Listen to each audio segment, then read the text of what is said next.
ଧୂଆ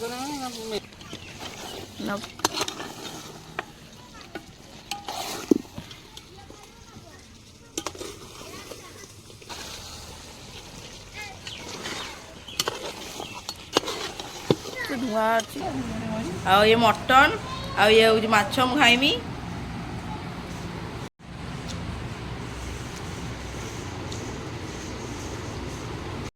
hello guys, welcome to my daily blog channel. ଆଶା କରୁଛି ଆପଣମାନେ ଭଲରେ ଥିବେ ଆଉ ମୁଁ ବି ଭଲରେ ଅଛି। ଆଉ ଯେହେତୁ ଆଜି ଅଷ୍ଟମୀ ତ ଆଜି ଆମ ଘରେ କିଛି ନୂଆ ହେବ ଆଉ ଅଷ୍ଟମୀ ପାଇଁ ପିଠାପଣା ଆରମ୍ଭ କରି ସବୁ କିଛି ହେବ ଆଜି। ତ ଚାଲନ୍ତୁ ଦେଖିବା ଆଜି ଆମେ ଅଷ୍ଟମୀରେ କ'ଣ କ'ଣ ସବୁ କରିବୁ। ତ ଆଜି ଅଷ୍ଟମୀ ବୋଳିକି ମୁଁ ସକାଳୁ ଉଠି ଗାଧୋଇ ସାରିଲିଣି ଆଉ ମାଆ ବି ଗାଧୋଇକି ପୂଜାପୂଜି କରୁଛନ୍ତି। ତ ଚାଲନ୍ତୁ ଆଜି ଦେଖିବା ଅଷ୍ଟମୀରେ ଆଜି ଆମେ କ'ଣ କ'ଣ ସବୁ କରିବୁ। ଏବେ ପୂଜା ସରିକି ମୁଁ ଏବେ ସବୁ ମୁରୁଜ ପକାଇ ସାରିଲିଣି ଏଠି। ଆଉ ସେପଟେ ମା ତାଙ୍କର ପିଠା କ'ଣ କରୁଛନ୍ତି ଦେଖିଆ। ଏଇଟା ହେଉଛି ଏଣ୍ଡୁରି ପିଠା। ଆମର ପିଠା ବି ହେଇସାରିଲାଣି। ଆଉ ଇ ଛୁଆଟେ ବେଳେ ଜୁଆର ହେଉଛି, ଆଉ ଥରେ ଜୁଆର ହେଇକି ଯା ମତେ। ପିଠା ତ ଆମର ହେଇ ଆସିଲାଣି, ଟେଷ୍ଟି ଲାଗୁଛି।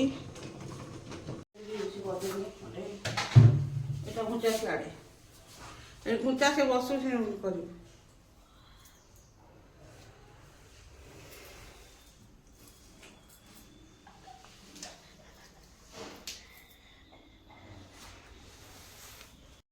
फाइनाली मु आ मो सान भौणी अष्टमी नुआ ड्रेस पिंधिकी रेडी हो सारूनी। आउ ये तार पढ़ुआ हो सारे मुझे एपर्त है कारण सोनू भाई एपर्त आसी ना। सी आसिले जा पढ़ुआ मु जेहेतु से बड़ अच्छी आ मु सान सी आगे हम तब सेकेंड मु एमी। चलो देखा सी आसला कि नहीं, सी एपर्त है भी आसी ना।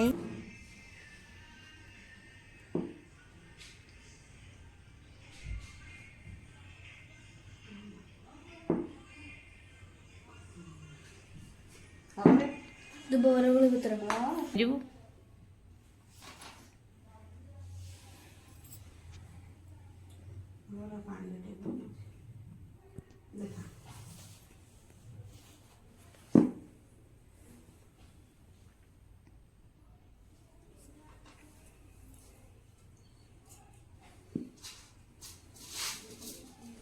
କପଡ଼ା ଟିକେ ମତେ କୁହ ସେ ନାହିଁ ଏ ଗୁଡୁନୁ डाकिन चुका ना पूरी पारी में छोड़ फुंकी शिखने दे फुंकी दे मेरा मोर अच्छा सब फुंकियो हां से एक कर दे दे वांट ट्राई करो let's try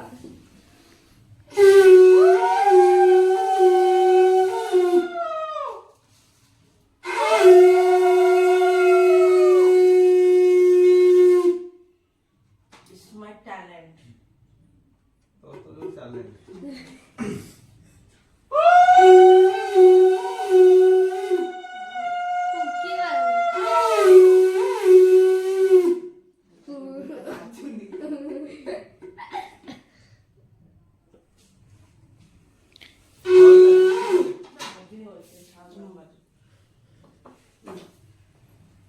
गोटा गोटे खाई दियो आ कर से गोटे आ गरीबनी अच्छा देखो हम ज्वार मार दे कौन करे अच्छा तो मेरा ज्वार है समझ के ऑस्ट्रेलिया में देखो खाओ देखो उड़ देखा ए बाप आशीर्वाद करती तू हैला जो तो सक्सेस हो जोटा चाहू। नमस्कार ये खाऊ जी मुना ज्वार होउची कोन कहिमी आउ आ तू जो पूजा कर किए सुनो पे पूजा कर के द्वारे में खाऊ जो ये पोछाड़िया द्वारे कर तार किछि होबनी सब अष्टमी में सब पूजा करलानी आ पिठा भी सब खाइलानी न तो भोक भी खला खाइबी नने आ तार ओ ब्लैक कलर व्हाइट कलर ये ब्लैक कलर आ ब्लैक एंड व्हाइट ड्रेस पिंधि आछे। फाइनली हम एंडुडी पिठा ही जाई एबे सानमा हमर काकरा पिठा करचुंदी सब सम ପାଇଁ डेरी लानी मोर सरता ले तोड़ काम हां टिल रेडी होबो आ तमे गाधौ न कि परुवा होनो हेले सिना जल्दी करी हां आ एबे अंकल मटन आनी आंसर चंदी मटन माछ ड्यूटी एटा होतिले ड्यूटी रे आसी होतिले मु मटन मारची कहला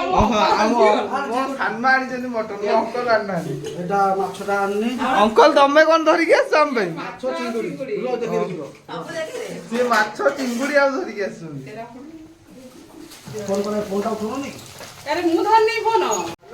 ତ ଦେଖନ୍ତୁ ଏରା ହଉଛି ମଟନ ମା ଆଣିଛନ୍ତି ଆଉ ଛକରୁ ଆଉ ହଉଛି ବାପା ଡ୍ୟୁଟିରୁ ଆସିଲା ବେଳେ ମାଛ ଆଣିଛନ୍ତି କାରଣ ମୁଁ ମଟନ ଖାଇମିନି। ମାଛ ଆଉ ଚିଙ୍ଗୁଡି ଆମର ଦିଆ ରୋଷେଇ ହବ। ଗୋଟେ ହଉଛି ମଟନ ମାଛ ଆଉ ଚିଙ୍ଗୁଡି ତିନି ଆର ରୋଷେଇ ଆମର ଆଇଁଷ ହବ। ଆଉ ଚିକେନ ଟା ଖାଲି ରହିଗଲା ଆଉ ଚିକେନ ବାକି ରହିଗଲା। ଚିକେନ ଟା ଗଲେ ଚିକେନ ଟା ରାତିରେ କରିଦବା। ସେଇ ଏଇଠି ଆମର କାକରା ପିଠା ହଉଛି। କାକରା ପିଠା ହେଲେ ଆମର ରୋଷେଇ ହବ ଏଇ ତିନିଟା। ତାପରେ ଆପଣ ମାନେ ଦେଖିବେ।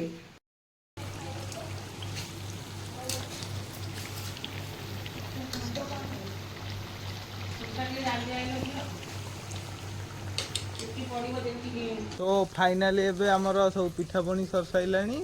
ଏବେ ସାନମା କଣ ରୋଷେଇ କରୁଛନ୍ତି ଚାଲନ୍ତୁ ଦେଖିବା। କଣ ସାନମା ରୋଷେଇ କରୁଛ? ତେଲ ଆଉ ପିଆଜ ପଡି ସାରିଲେଣି ନା? କରା ଚାଲିଛି ମଟନ ହବ ବୋଲି ଚାଲିଛି।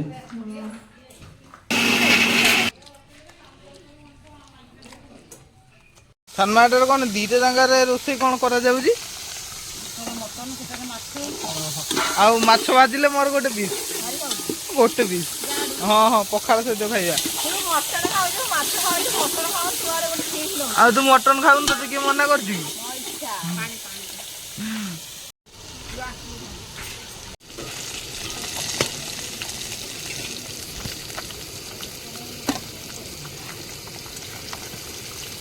ଏପଟେ ମାଛ ଭଜା ଚାଲିଛି ଆଉ ଏପଟେ ମସଲା କଷା ଚାଲିଛି ମଟନ ପାଇଁ। ଅମି ମାଛ ହେଇସାରିଲାଣି ନା? ଏଇଟା ବା ହେଇଛି ଦଉନୁ ଖଣ୍ଡେ ମୁଁ ଖାଏ ଭୋକ ଭାରି ଜୋର ହେଲାଣି। ଦେଲୋ ନା ନା ପିଠାରେ ପେଟ ପୁରୁନି। ଦେ ଭୋକ ହେଲାଣି ଭାରି ଜୋରେ। ପିଠା ଜମା ତିନିଟା ଖାଇଛି। ତିନିଟା ପିଠାରେ ପେଟ ପୁରିବ।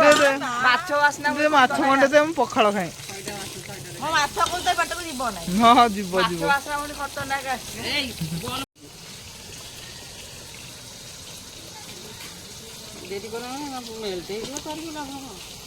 ମାନେ ଫୁଟି ଆସିଲା ବେଳକୁ ଚର୍ବିଟା ପକେଇଦବ ଆଉ।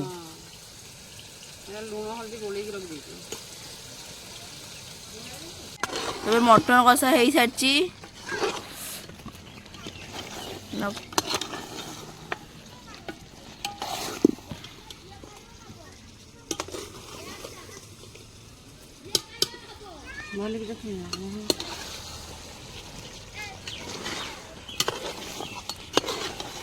ଧୂଆ ଅଛି। ସାଙ୍ଗମାନେ ଫାଇନାଲି ଆମ ରୋଷେଇ ସରିଯାଇଛି। ଆଉ ଆମେ ଏଇନା ଖାଇବା ପାଇଁ ବସିଛୁ। ଆଉ ମା ତାଙ୍କର ଖାଉଛନ୍ତି।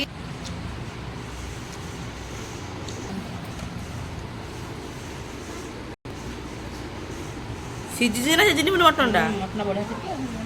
ଆଉ ଇଏ ମଟନ ଆଉ ଇଏ ହଉଛି ମାଛ ମୁଁ ଖାଇମି।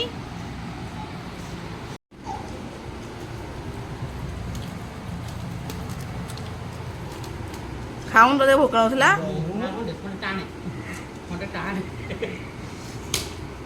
ସେଇଟା ଗୁଡା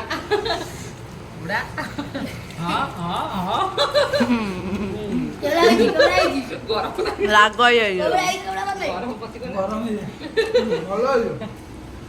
ଭଲ ହଉ ନ ତୁ ତ ଖାଇବୁ। ଗରମଟା ଲାଗିଗଲା ତା ପାଖରେ। ମଟନଟା ଗରମ ଗରମ ଖାଇ ଭଲ ଲାଗିବ। ଥଣ୍ଡା ହେଲେ ମଟନ କାଢୁ ତାର ଦେହନି। ଘୁଷୁରିଟା କଣ ପାଚିଲା କରିଦେବ ମମି ହେଲା ଗୋଟେ ଘୁଷୁରି ସେ ମଟନ ଖାଉନି। ତୁ ପାପିଷ୍ଟ ହେଲା। ମାଛରେ ଖାଇଦେମି ତୁ ମଟନ ଖାଉଛୁ ପାପିଷ୍ଟ ଲୋକରା।